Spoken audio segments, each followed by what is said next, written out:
So I want to welcome everybody to the first coffee chat of this year, and we're going to be hosting a discussion on a model for culturally competent diabetes care. And we have Tatiana Alcantara, who is received her associate degree in nursing from the Bellinger School of Nursing. Tatiana worked directly with the Diabetes Initiative as a chronic disease case manager for the Partnership and Community Health Grant, and was promoted in 2017 shortly after the documentary was completed. After working as the primary care office manager at Glenville Primary Care, she became a health coach supervisor at City HealthWorks in 2018. And Katie Doyle lives in Manhattan and has had type 1 diabetes for over 16 years. She created this short documentary learning resource for the American Association of Diabetes Educators as part of her participation in the IDF Young Leaders in Diabetes program, which launched during National Diabetes Education Week in 2017. She continues to tell stories with the goal of empowering people living with diabetes, and Katie's a graduate student in the Integrated Media Arts MFA program at Hunter College, and she owns a media company called Cambia Creative.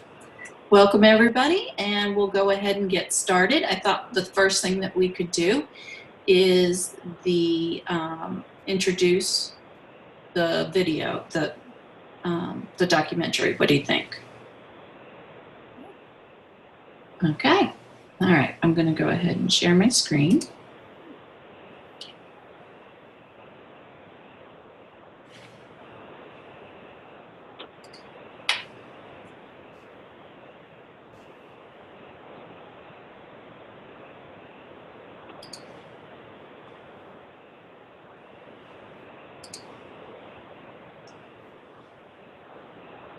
My bangs were not supposed to be this.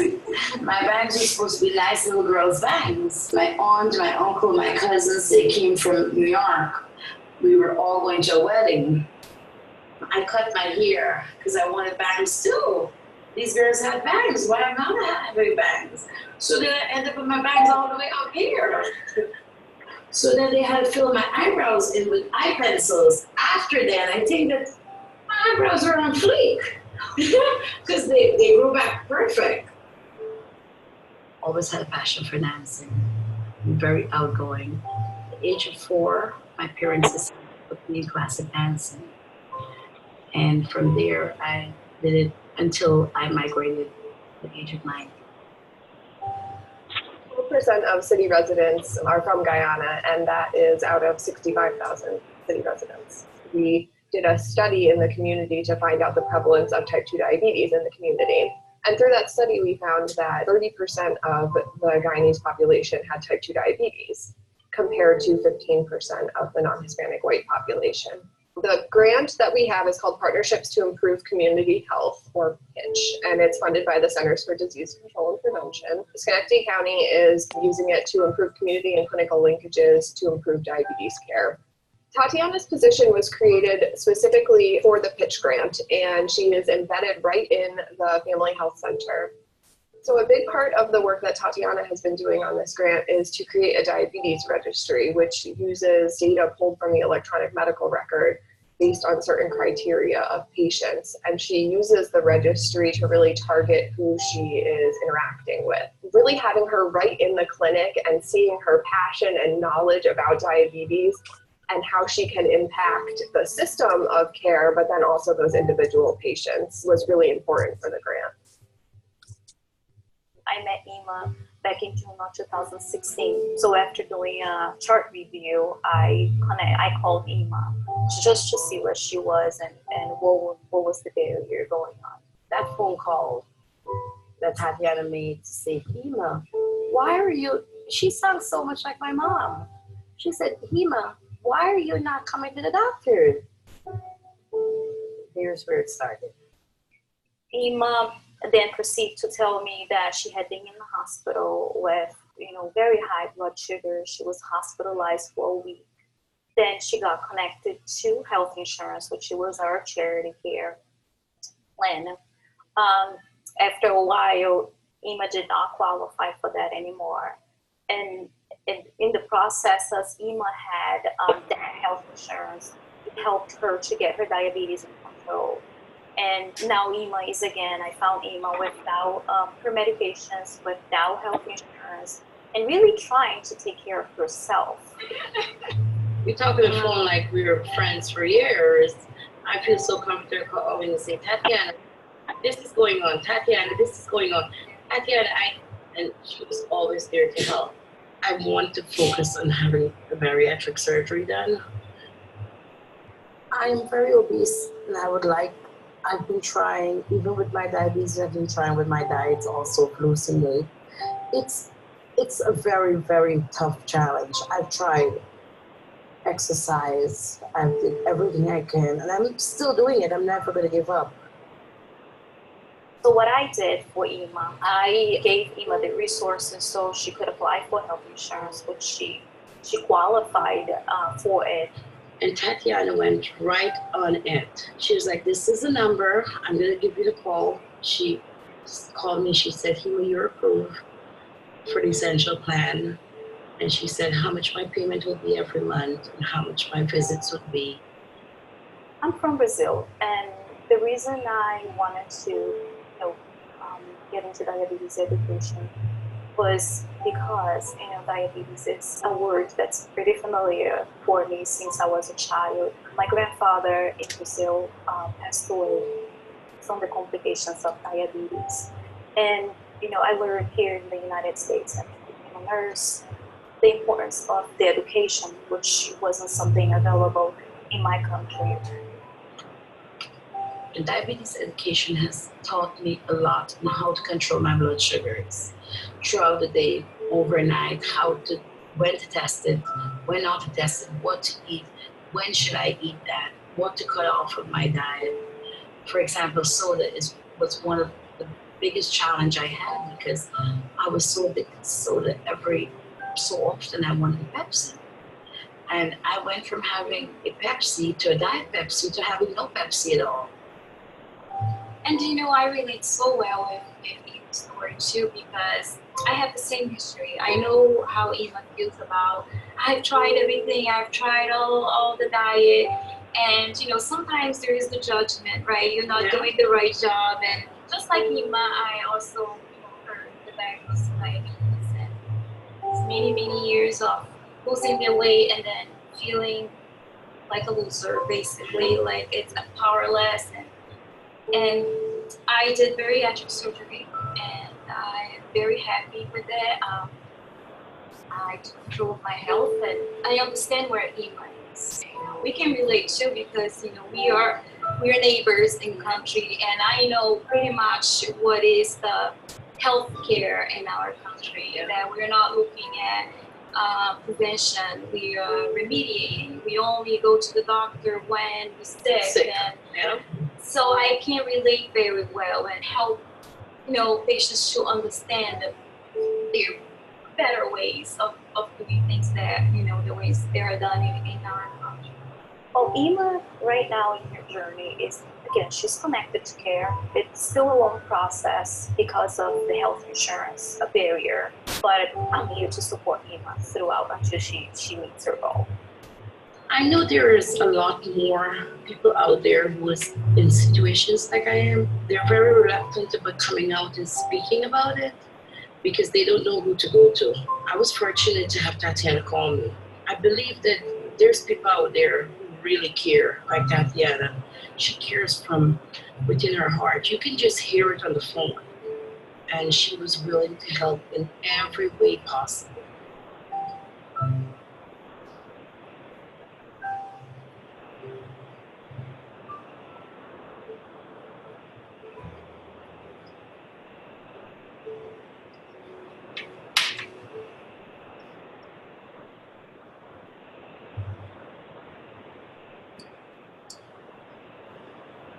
Okay, that's a nice story. And I don't know, Katie and Tatiana, who would like to go first? Maybe Katie, you could tell about how your story was, how you came about to create the documentary, and then we can talk about Tatiana, maybe? Sure. I can talk maybe about how Tatiana and I first met, and I would love for Tatiana to share too about her experience in this. But so the reason that I wanted to get involved in a project like this was because I have having had type 1 diabetes. I had an opportunity to apply for a grant that allowed me to create a learning resource for the American Association of Diabetes Educators. And so I have been looking for ways of kind of talking about diabetes that aren't usually done or aren't usually heard in the healthcare space from what I had experienced and from what I had talked to other people about experiencing. And so when I talked with Tatiana, she applied to be involved in the project. And it was really great to hear a nurse and diabetes educator who kind of had a different approach to talking to people about diabetes and to do it in a way that empowered people to kind of embrace like what it is about them that they can bring to diabetes. And it kind of is a disease that you have to integrate into your life so much. And you know, like I had 2 low blood sugars last night, so I had to get up and have multiple juice boxes, but I still like bring, you know, that doesn't interfere with anything that I'm doing, but it's a part of like what I'm doing throughout the day. So I think that's why I really wanted to do this project, first of all, but also why I really connected with Tatiana about our shared reasons for wanting to tell stories. And she and I really have kind of similar visions for what we want to include in the diabetes space and to be able to impact other people by sharing the stories that we have. And we talk a lot about that, you know, how we want to help others, but it's kind of a cycle where we take ourselves to. So Tatiana, do you want to take it from there? Yes, can you guys hear me well? Yeah. Okay. So it's funny. It brings a lot of interesting feelings when I watch this video. It has been a while and so much have changed. But one thing that have not changed is my passion to make a difference in patients' lives and make sure that the education is there to help patients. Diabetes is not a death sentence, as many patients think it is. It is something that can be controlled, and with the right information and support, I'm positive that patients can achieve their health goal, a better outcome. So the reason I applied for the grant was, it was for us, the case management was a new role for me as a nurse, and being the clinical side. It was something that I felt that there was something missing. It's like, what if I couldn't stop this, by the patient getting there in the clinical side being so sick, and I kept thinking, what if something happened different where they had that support in the outpatient setting? And I did not know what resources were available for patients at the time. I did not understand that. So, and even case management back then, it wasn't something that a lot of us knew at the outpatient setting.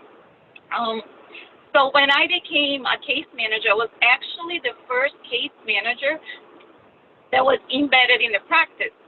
But my purpose was the diabetes initiative.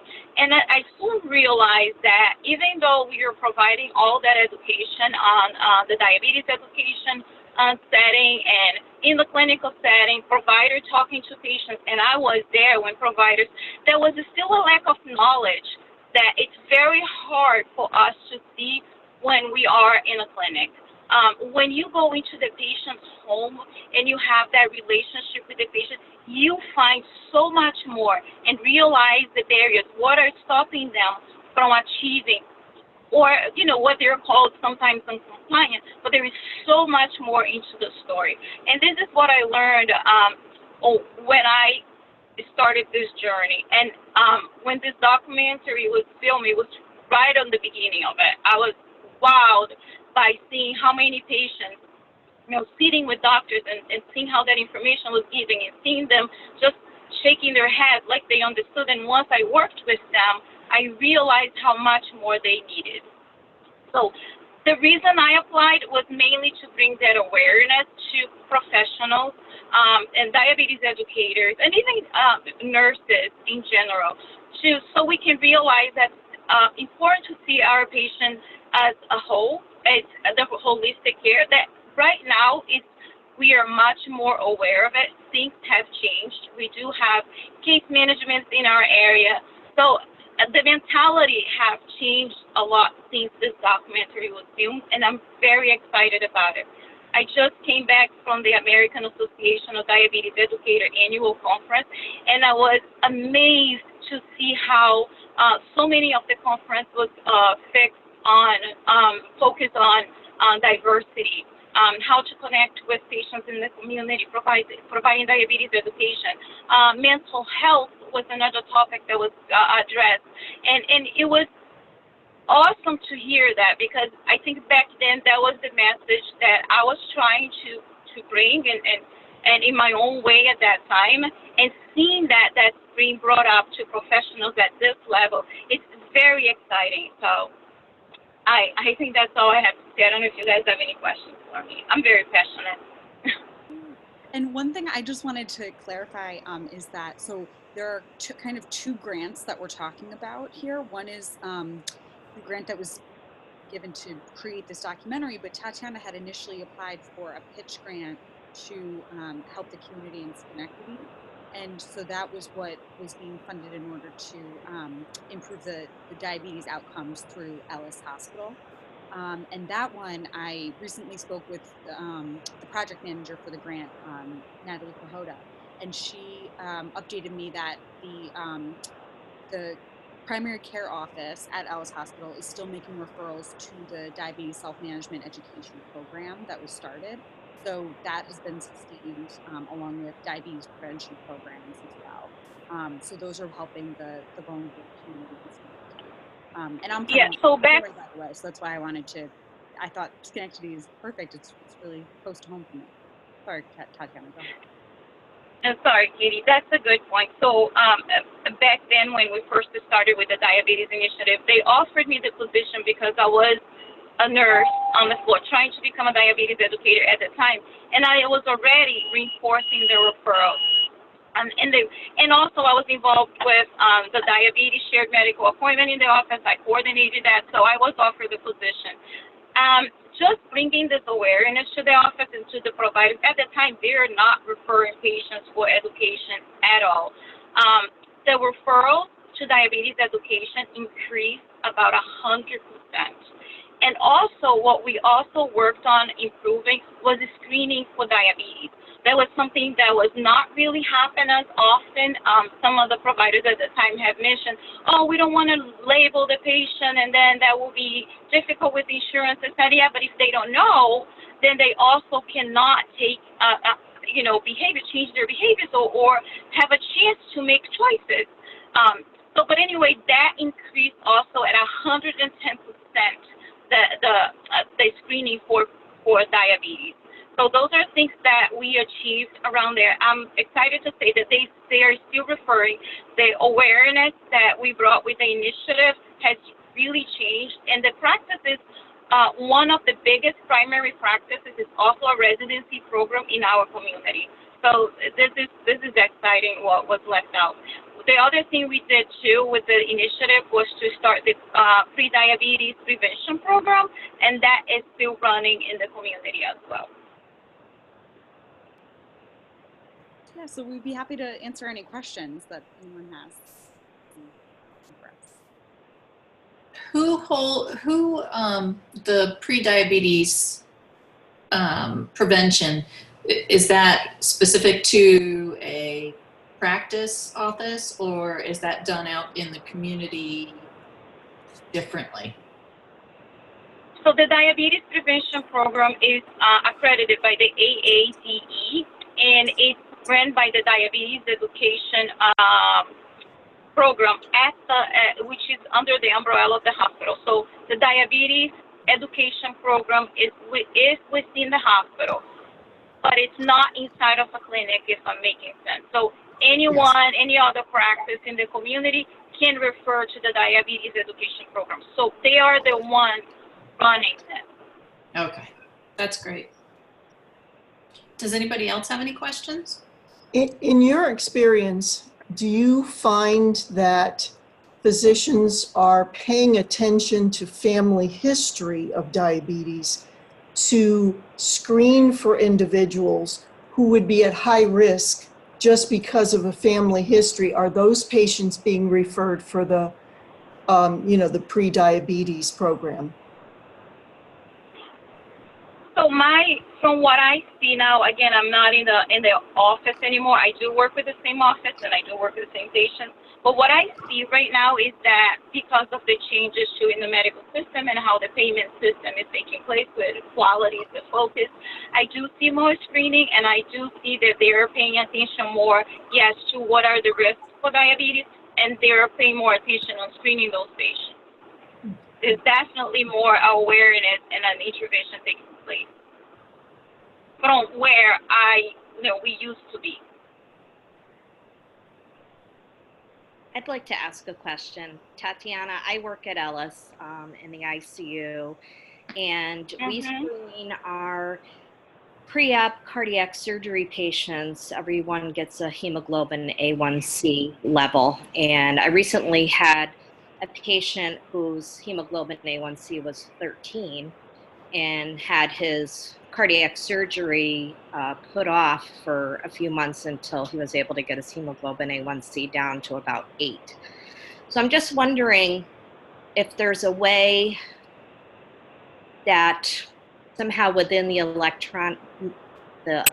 electronic medical record, if somebody does screen high, is there a way that the physician that's ordering that test can be notified of your program, or somehow the two can link together?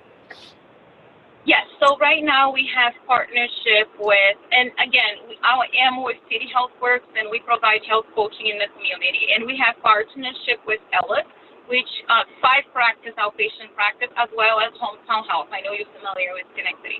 So absolutely. And some of the case managers at the inpatient site and also case navigators, they do have our contact information. So the process is that they get in contact with the primary care office. The case managers in that case, if they do have an A1C 9 and above, they do qualify for our program. I mean, City Health Works, the diabetes program, and then we can do help them in the community. Any provider at Ellis also have access to see the lab. We do have access to see the lab. I know Ellis just switched to Cerner, so there is a little transition over there right now, and that happened last week. But they can, even with Allscripts and Sorian, that was something that they were able to see it as well. Yeah, I'm glad the case managers are getting involved in the inpatient side of things too. So in this case, in the case of this patient in the ICU, I would definitely get a case manager, inpatient case manager involved, and talk about connecting them. But they do have to be at an Ellis practice at Schenectady County, or a patient of Hometown Health. And just let them know, can you please connect with the primary care office to make a referral to City Health Works. And Joanne Genovio, if you're familiar with her, she even sends an email and details sometimes of patients that she wants to refer. So good.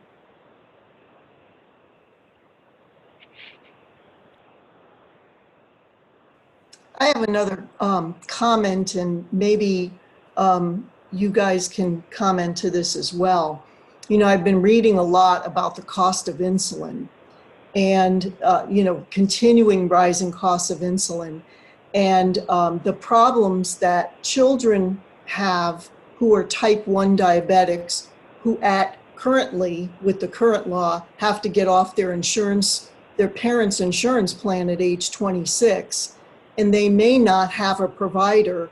And I know I've been reading a lot in the healthcare policy literature about what options will, these adults now have if they can't obtain the insulin through their parents' insurance and they don't have another source of a provider for their health insurance. And I know I've heard of some individuals thinking they may have to move to Canada or to another country where, those services would be provided. Do you have any comments on that? Sure. Katie, can you give some ideas on that, and then I'll say something. Okay, sure.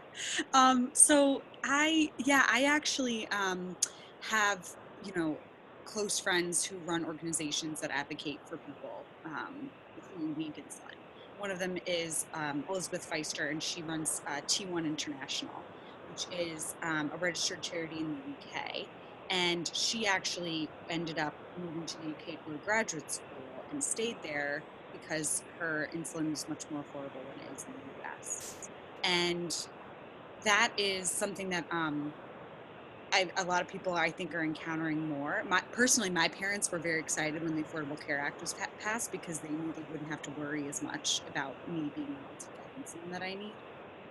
But in my own experience, I had a problem with my refrigerator in my apartment last month, and I didn't know if my insulin had been compromised. So I called my pharmacy to see if I can get an emergency refill just in case, because I was having high blood sugars. And as you all know, in the summer, there's a whole plethora of reasons for high blood sugars, but I was really concerned about my insulin. And I found out that my insurance doesn't have an emergency prescription clause, so I would have to pay for it. And even then, it would be $900 for a vial, which is not as much as some people pay who have high deductible insurance plans. So I think the issue is not only having insurance when you turn 26, but having the right kind of insurance so that you don't have to have a $7,000 deductible when you need insulin every month. So I think it's a complicated issue, but I do know of some people who have gone to Canada to buy insulin. And sometimes the total cost of a trip there is less than they would have to pay for a month's worth of insulin, really. So, Tatiana, what are your thoughts? Yes, that's a very good example, Katie. Thank you so much for sharing with us. So there, and this is one of the concerns too that I had with the diabetes, even diabetes education, just telling the patients make sure that how they store this correctly, because that information was not being given to patients, and then they would lose their insulin and their insurance wouldn't cover for it. But another option that I have used for patients is a discount program. So if you do have a private insurance, you can have, many companies will offer a discount program, and I have used those for patients. I remember back then they had to pay like $25, and it was the insulin pen. So there are also discount programs that those are basically it's income based, and the providers need to be involved and fill out a form. So right now, those are kind of the options that I have used for patients. A lot of the patients that I now take care of, part of our program, they are Medicaid patients, so those are usually covered. And one of the things, Tatiana, that we discussed with HEMA was when someone has other barriers, right, that are whether they're insurance or otherwise. But if you are not able to get insurance, then your doctor or your healthcare provider, and certainly your case manager, should know that, so that if they're prescribing you something, they are aware. If you're able to afford it and able to get it, right? We talked about that. Yeah. So right now, there are assessments. Part of the quality plan as well, PCMH, just to maintain the qualification, is the accreditation is to ask patients to do it's like a social needs assessment, basically. And one of the questions is if they can afford their medications, if they have the means to afford their medications. So every provider at least for Ellis, I know they're doing this, and the office that I work as a manager that was very reinforced. They have to do that assessment with clients. It's not at every visit, but the patients do know if anything changed. To let the provider know. And yes, the case managers are involved nowadays. The small clinics, they have a case manager embedded, and the larger clinics, they share case manager, but the providers are connecting. Now there is more of an awareness how to utilize the case managers. Yeah. So yes, they do. So those patients that score high, they will be connecting them with case management. Yeah, having the communication, I think, is really important. That goes back to your question is with the resources, knowing what resources are available, I think is really important as well for patients and for healthcare providers.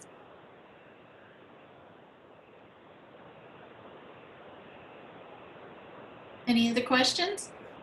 Yeah, I was just wondering, just out of curiosity, with your case management and the different interventions that you're providing for the patients in the community, are you guys using any kind of telehealth to either for tracking the patient data, like their blood sugars, or any kind of remote telemonitoring? Again, I am not in the primary care office. Now I work from the community with the primary care office. But as far as my understanding, they are not having telehealth yet. But I have talked with insurances, health insurances in our area, and where they are exposing what kind of resources they have to patients, and telehealth is one of them. So a patient, even though they go to the primary care office, they can see they get sick over the weekend, or they can't go to urgent care to avoid an ER visit, they can actually call a provider via telehealth. And that provider have access to their medical record and as far as medication, and will be able to order them a medication until they are able to see the primary care provider. So basically the answer is in the primary care office, not yet.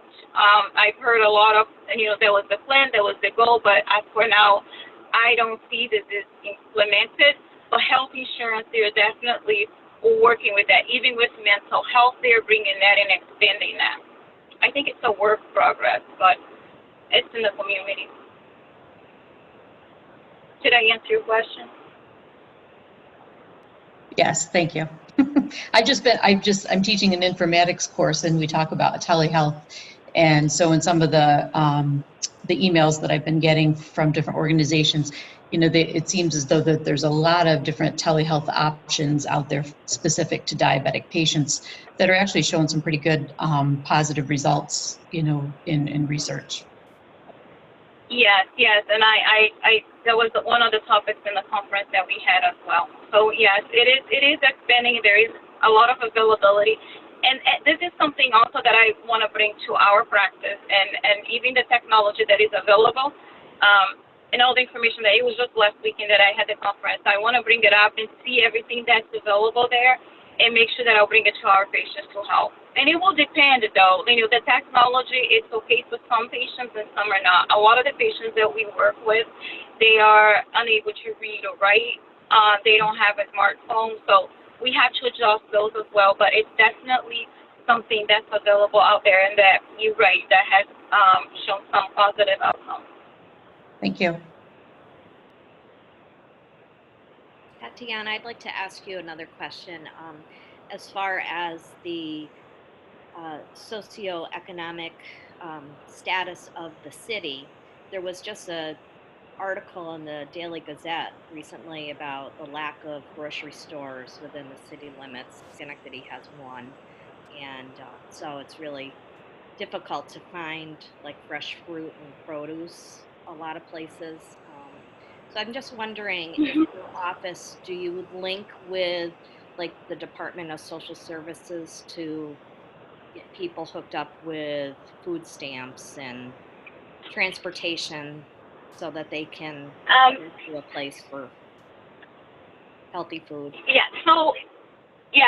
So basically at Ella's actually, at the McClellan campus, they have, I don't know if you've heard about it, and you can connect to me and I can give you more resources in this. I'm very excited that you are in the ICU and you're asking all those questions. There is the food pharmacy with an app, which is an initiative from the Alliance. And basically, if we find a patient with immediate need, they will give food to the patients right there and then. And they also have a nutritionist that will work with those patients. The other thing too that's great in our community, I'm not sure if you're familiar with the health ambassadors that they used to work in the Schenectady and work with homeless. Anyway, now those health ambassadors, now they're part of Empower Health, which is also where we have partnership with Empower Health. And there are people hired from the community. They have been homeless in the past.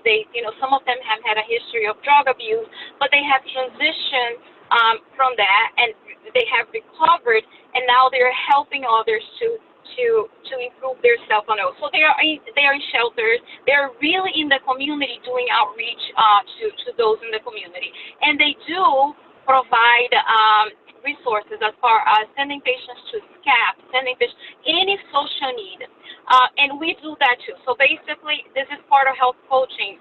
The health coaches, they have a curriculum that they follow with the clients. In addition, with social needs, they also find resources to address those social needs. We usually refer to Empower Health because they have someone that will go with the patient to the specific place. So if it is DSS, it's not like saying go to DSS. They go with the patient to DSS. And for the patients that we work with, that's very helpful. So that's what we tend to do. If it is a patient that's more independent, then we refer directly to like SCAP, to an agency that we know the patient has worked with. It will vary, but there are a lot of resources as far as that as well. The problem with Schenectady is, I think, also is related to transportation, because even though Schenectady is small, but you're right, to go from a place to the other to buy food, even if you, it's difficult. And another thing, an initiative that's in the community is called Circulation, and I know some of the case coordinators at the inpatient site in the ER, I think they're embedded in the ER.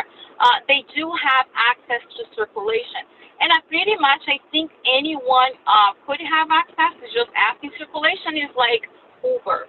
So if a patient, so anything that the Medicaid transportation will not cover, Circulation will cover. What does that mean? If a patient doesn't have clothing and they need to go somewhere to get clothing, that case manager can book a ride for that patient. If they're homeless, but they're looking for setting up an apartment and they have to sign the contract, Circulation can be used for those needs as well. So anything, because basically Medicaid will cover a visit to the doctor, to the primary care doctor, but as an example, they wouldn't cover a visit to the diabetes education program. So this way, that's when Circulation, areas like this, Circulation is being used. So there are initiatives in the community which are sponsored from the Alliance to improve those needs in the community. Great, thank you. I hope I answered your question. You did, yeah. Any other questions? All right, well, this concludes our first coffee chat for this year, and I want to thank Katie and Tatiana very much for joining us and kicking it off with us this year. And Tatiana, have a wonderful time at whatever beach you are at. Yeah, I just want to say thank you to all of you. I am a student at SUNY Del High, and I have grown so much professionally learning from all of you guys. Great. I'm sorry, Katie, what did you? Thank you for letting us share this with all of you today. We were really excited. Thank you. Thank you. We're really appreciative. Okay, everybody, you have a good weekend. Thank you. Bye-bye. Bye. Bye-bye.